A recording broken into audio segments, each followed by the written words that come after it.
Ms. Tolar, I'm going to tell you what I told the other witnesses. If you could confine any statement you have to 5 minutes, that'll go ahead and allow us to go ahead and have a few questions before the time is expired. Thank you, Mr. Chairman. I'm sorry I was located in the Senate. No, not at all. You should be sorry about that, actually. Right. I was about to forgive you, but not anymore. We appreciate your taking the time. We understand this is an important issue for the agricultural community, and look forward to working with you on the issue. Great. Thank you. Real quickly, my name is Brian Tolar. I'm the president of the Georgia Agribusiness Council. We're a statewide trade association. We represent over 700 companies representing all parts of agriculture, everything from the farm to the table and the clothes on your back. So we're very proud to do that. We're certainly the state's largest industry, $68.8 billion, and we want to grow. And we want this legislation to do everything except hinder us from growing.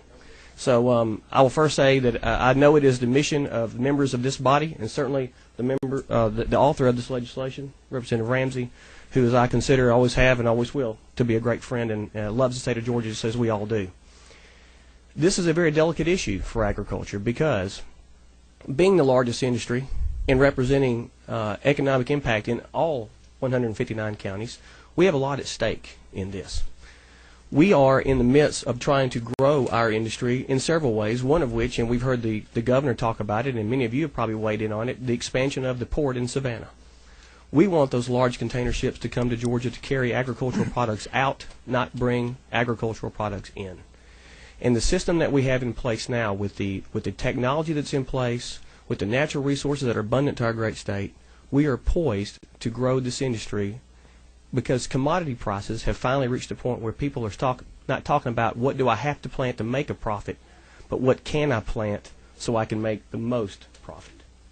And when we look at that, we need to have a labor force to be able to harvest that product. And we obviously want to utilize and do utilize a legal workforce. The federal government puts in place the parameters for hiring a legal workforce. If we have employers now, whether they're agriculture or otherwise, that are not completing the I-9, then they're already in violation of federal law. We can't help them. This bill can't help them. I'm not going to try to help them.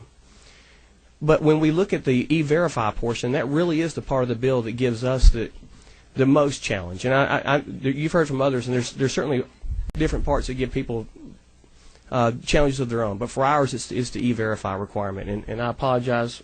I have not seen the latest draft to know where we are on the E-Verify part. So I'll wait to get details on that later. But if we require the E-Verify, then we are putting another layer of government on an already challenged workforce that's out there for agricultural production. And I'm talking getting your hands dirty workforce. Very difficult to find those workers no matter where you are.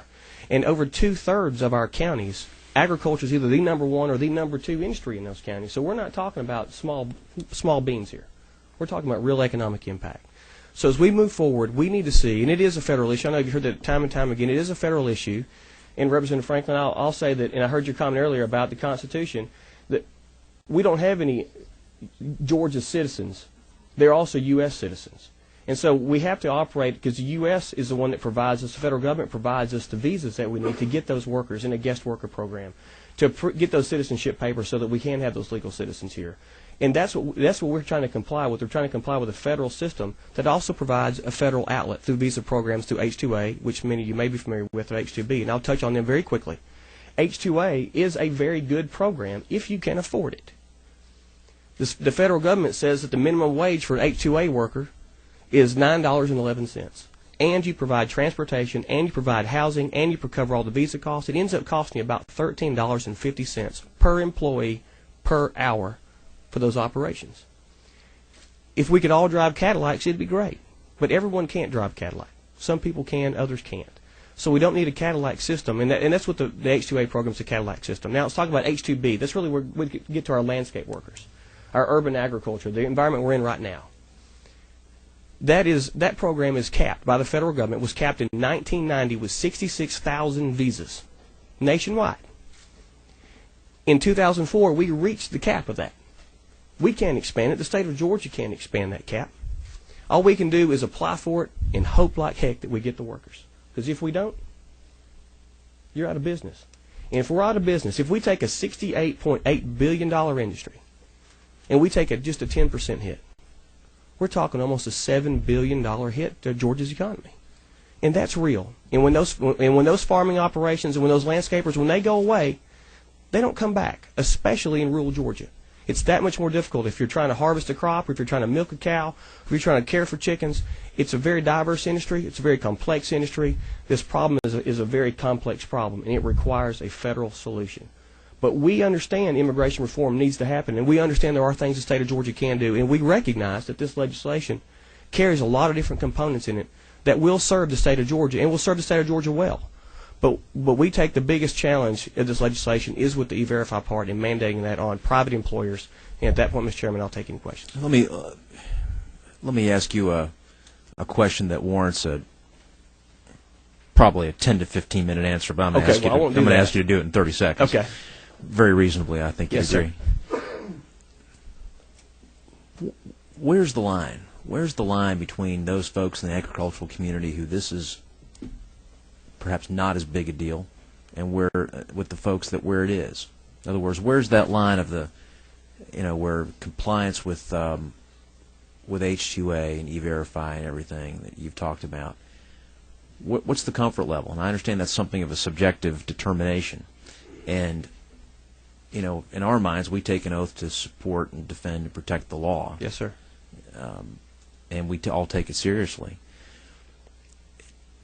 I'm a little concerned about the fact that what I'm hearing is a message from you that says, well, we should enforce the law and protect the law and adhere to it, but only if we can afford it. And that's what I think I'm hearing. Tell me if I'm hearing something differently, and then tell me about who is it in your mind, just from your industry, intra-industry, who can't afford it and who can't, and the size of that operation.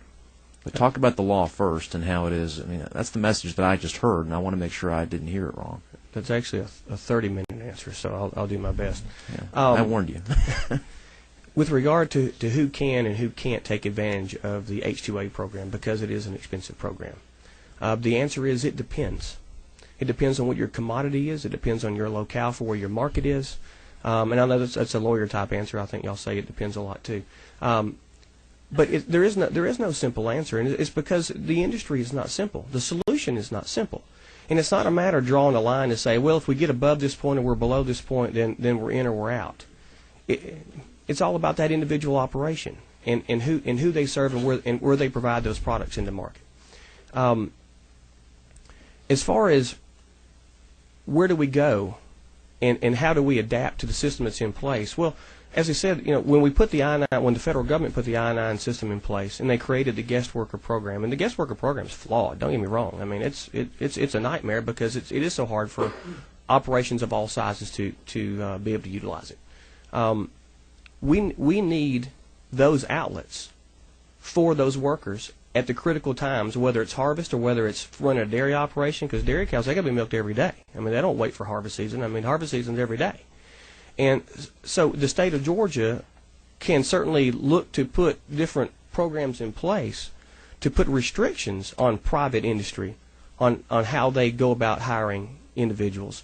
But they can't provide that outlet. They can't provide a guest worker program. They can't provide a source of individuals. Now, I understand we have a 10.2 unemployment rate here in the state of Georgia. But if you go to South Georgia, they're welcoming people every day. So it's not a matter if there's people unemployed. It's a matter of are they willing to be employed in this particular arena.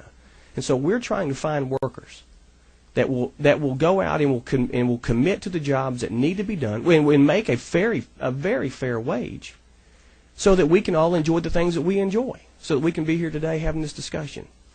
And Mr. Chairman, I've tried to address again. It's a 30-minute answer, but really it depends, and it depends on a lot of variables.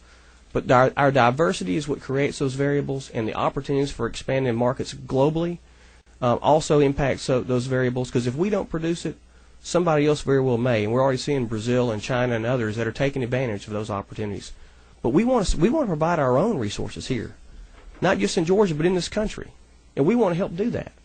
And we need workers to get that done. Understand that it's a balance. It's a balance between an enforcement responsibility that we feel that we have, paired with the understanding and appreciation of the fact that we don't want to be counterproductive as it relates to economic development and a major industry of our state. That's not lost on anyone. Understand. But it needs to be understood by all constituencies involved, whether it's in your business or from without, Right.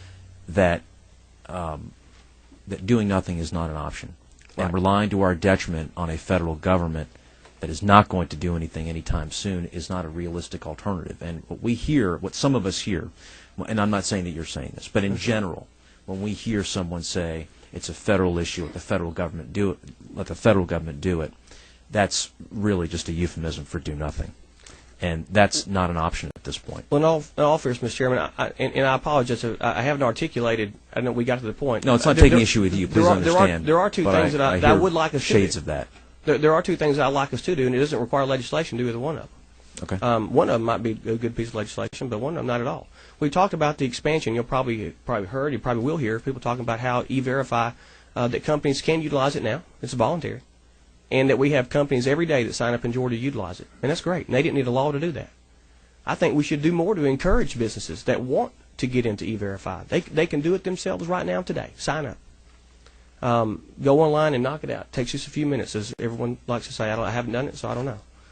But I think we need to expand that opportunity and encourage businesses. And what can we do as a state of Georgia to encourage businesses to voluntarily do that? Now, the other part I would like to say, Mr. Chairman, is that over this last year, in 2010, we took on a 6-month process that y'all passed legislation last year to examine Georgia's tax code and to put together a great panel of great business leaders and economic experts, and went on a tour of the state of Georgia and met with business leaders, met with citizens, met with all different types of groups, and got input, and we put this stuff together, and we talked about how can we accomplish the goal of making Georgia a more competitive, more attractive, more economically viable state. We can do that with this program right here. We can go around the state and we can talk to folks in North Georgia. We can talk to folks in South Georgia and in Middle Georgia, and we can get their input, and we can talk about with them what would be the impact if we did this to a dairy producer, if we did this to a car dealer, if we did this to an auto manufacturer or construction. I mean, all the different private sectors that are out there. We can have that conversation, and we can come back and we can synthesize all that and see if we can't come up with a solution that works for everybody. So I would challenge this group to think about those particular areas to move forward. We're going a little over on your portion, but I think it's necessary, Mr. Ramsey. Thank you, Mr. Chairman, and my good and long-standing friend. We've been working together for a lot of years. I guess I'm trying to kind of get to the heart of your I guess your testimony, that the concern from your perspective is the requirement to enroll in E-Verify for employers that have 5 or more employees. Well, really for any private. That's the way it exists. That's not doing business that's with the the way. state of Georgia. That's the way it exists. exists under the bill. I didn't know how it was still. Is it the nature of the nature of the E-Verify program? Because in my experience, I've enrolled in E-Verify. Mm-hmm.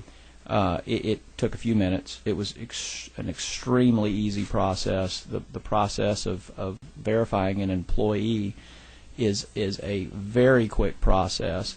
Is it the nature of the E-Verify program you're concerned about imposing an onerous burden on employers, or is it just that it's going to limit, it's going to identify employees that are ineligible to work under federal law? So I'm just trying to get to the heart of what you're suggesting with respect to your concerns on E-Verify. Right, and let me do my best to address that. It is not the issue with regard to E-Verify and how do you sign up. I know our folks in agriculture and certainly others all across this state are very capable of handling the registration process for E-Verify. I'm not worried about that.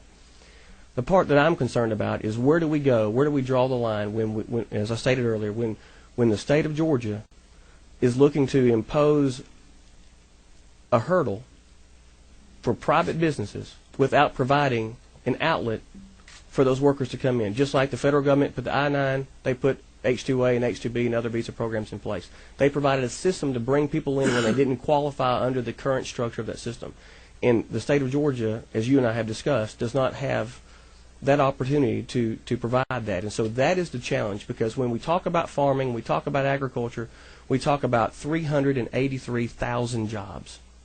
And those are jobs that I know we all want to keep here. I want to keep them here. And E-Verify is not going to do anything to enhance that economic viability of that industry or any other industry. But you're not really answering my question. I'm trying. If it's not E-Verify, the nature of the program, is it? It sounds to me you're saying it's just going to limit. It's going to limit, and it's going to provide a process by which employers are able to ascertain whether their employees are eligible to work under federal law. This is going to protect employers, for that matter, in terms of making sure that they're not violating any federal law that prohibits them from employing those that are ineligible to work under federal law. So it seems to me what you're suggesting is by requiring enrollment in E-Verify, the concern from your perspective is that it's going to put a mechanism in place where we're identifying employees that are ineligible to work under federal law. Is that? Well, and I'm sorry if that's what you're hearing, because that's not what I'm saying. Because there is an assumption that E-Verify is the end-all, be-all for our immigration reform issues. And as you well know, and as your bill articulates in a lot of different areas, there's a lot of changes that are recommended for immigration reform in Georgia. And so this is one part of it. And what we're saying is, and as I've tried to demonstrate, is that where that program is available, and it is currently available, and that we should encourage businesses to get into it, not mandate businesses to get into it, that we should tour the state and meet with different types of businesses and different types of climates and different types of business atmosphere, so that we can determine what the impact would be, not pass a piece of legislation and sit back and say, wow, I didn't see that coming, because by then it's too late. Now, I know that's not your intent. But the challenge is, do we have the workers to do the jobs we need at the time we need them done? And so, But so what you're suggesting is we should research the impact on the state of Georgia of putting in place a mechanism that will prohibit those that are ineligible to work under federal law from gaining employment in Georgia. You're suggesting that we as policymakers should go and engage in a process by which we study what the impact would be if we had a process in place that identifies those that are ineligible to work under federal law. I know we're kind of talking around this here, but that's what I hear you saying. Well, I guess it's more of at this point it's more of a philosophical issue too. The issue is, do we want the state of Georgia to mandate a control mechanism for hiring practices for private employers? It doesn't matter if it's agriculture or what. And I say no, we don't. And I say that if we pursue that without going through a process of vetting the impact to different industry sectors in different parts of the state, that we're setting ourselves up for unintended consequences. Matter of fact, I can just about guarantee it. Regardless of the fact that we know that if we don't set up a verification mechanism, that we know that there'll be aspects of that industry that are outside the law. Well, again, we're assuming that E-Verify is the end-all, be-all to this whole problem, and we know it's not a perfect system either. But the challenge we have is maintaining an economic base of workers, regardless of whether we have E-Verify mandated or not. We already have an I-9 process. It's not like we're not just throwing the borders open and say, y'all come because we're not looking. That's not what we're saying at all.